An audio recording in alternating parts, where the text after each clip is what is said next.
Pricing. In pricing, validation is key, and there are really 4 important aspects of validation. First one is secondary data, external data. Look for all the different sources of data that you already have. And if you don't have enough quantitative data, University of Minnesota's Business Reference Library is a fantastic source of information. And most data at the University of Minnesota's Business Reference Library is free when you use their on-premise computers. Second is your sampling group. Where are your sampling group participants coming from? You have to think about each of your offering channels differently, remember? So farmers market crowd may not be the right sampling group for your testing, for your pricing, for target.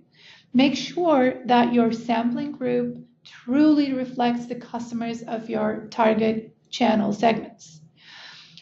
Third, look for conflicting pricing signals that you get during trials. Take advantage of being in context and face-to-face with people. Ask why they're giving perhaps conflicting information, or perhaps one group gave you a higher pricing receptiveness than others.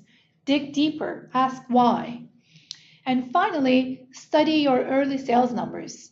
Are they anticipated or different than what you planned? In the guidebook, we provided a lot of good examples on this, a lot of good ideas and considerations for pricing and price testing. So I'd say definitely refer to the pricing section in the guidebook. And just as a summary of key takeaways to answer your question, when it comes to pricing research, this takeaway is the most important one. Research coming from the behavioral economy field tells us that people are terrible at predicting what they will do in the future. A common mistake pricing researchers make most often is to ask customers directly what they would be willing to pay for a product. You are very likely to see or read statements such as, who other than your customer would know about what they're willing to pay? Well, this point actually is not supported by research.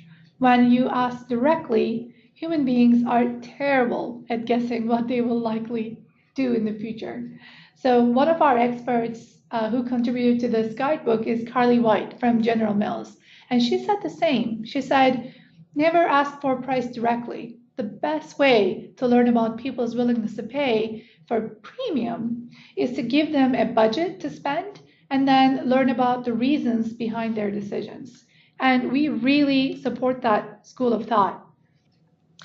Another mistaken methodology that we run into is asking consumers standard questions such as, at what point does a product start to get too expensive for you to consider? Or sometimes we hear, at what point it would be so inexpensive that you wouldn't consider it as sufficient quality?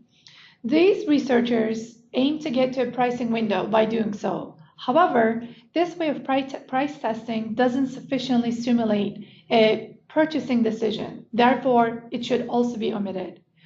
A better approach, where possible, is to get consumers as close to the purchase context as possible, and then ask them to spend $100 among the options available to them. Obviously, we're not talking about handing them $100 to spend, but if the consumers had a hypothetical $100, you could ask them how would they spend their $100 for making a purchase from that category. What you're trying to get to is to quantify the value of your offering in relation to all the other options available to them. Remember, value is the difference between willingness to pay for your product and the opportunity cost for the others. This relative ranking out of the $100 exercise provides you with a good understanding of your relative value.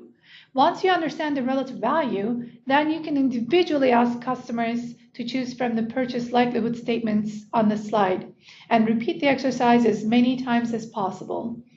You can use this approach for measuring consumer preference for size, quantity, channel access, taste, purchase frequency, occasion, among others. Just to keep in mind, you're testing one price point at a time. For example, how likely are you to purchase this package of 24 granola bars for $24.99 is one series of testing. And if you want to test another price point, you have to test that price point with a different sample group and individually.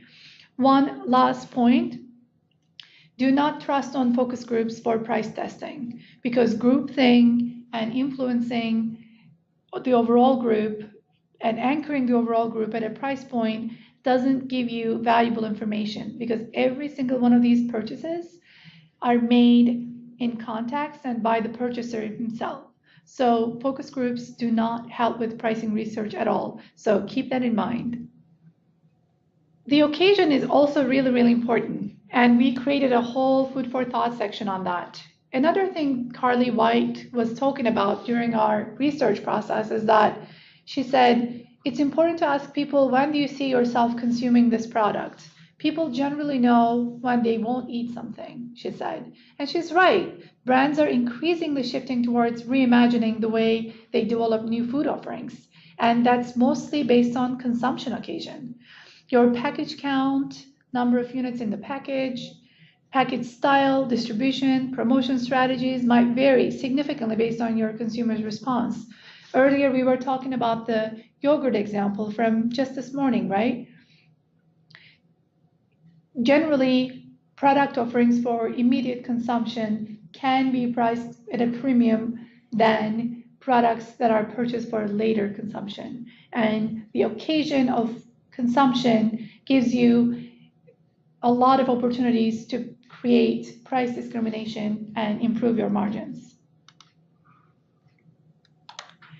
Here's another great example of alignment, the occasion, and your value proposition, your packaging from Enhanced Water. Clearly, this product, Dum Dum Fitness Water, was designed for on-premise sales at a fitness center. The packaging, branding, targeting are all in alignment for athletes. All of this can easily translate into pricing power. But here's a kicker. When you're thinking of an occasion, think of context too. People generally don't have their wallets on when they're exercising, right? So that's a really fun exercise to address in your channel strategy. How will you overcome that fact about not having your wallet on at fitness center locations? And these are the types of questions that we're talking about. For example, you might give the fitness center a break in pricing if they agree to eliminate the hurdle of getting to your wallet, etc. This is just one example of how your product can be aligned with the occasion and how your pricing strategy can enhance the adoption and sales related to that occasion. Just a couple of final thoughts on pricing alone. First of all, it's really, really important to keep in mind, it's not your customer's job to price your offering. You have to treat pricing as you treat any other business decision that you make to grow your business. And while you do that, remember, it will determine whether or not you'll make it in the market. Pricing is really important. Pricing is where the value exchanges hands between what you created as a supplier and what the consumer is going to consume as a benefit.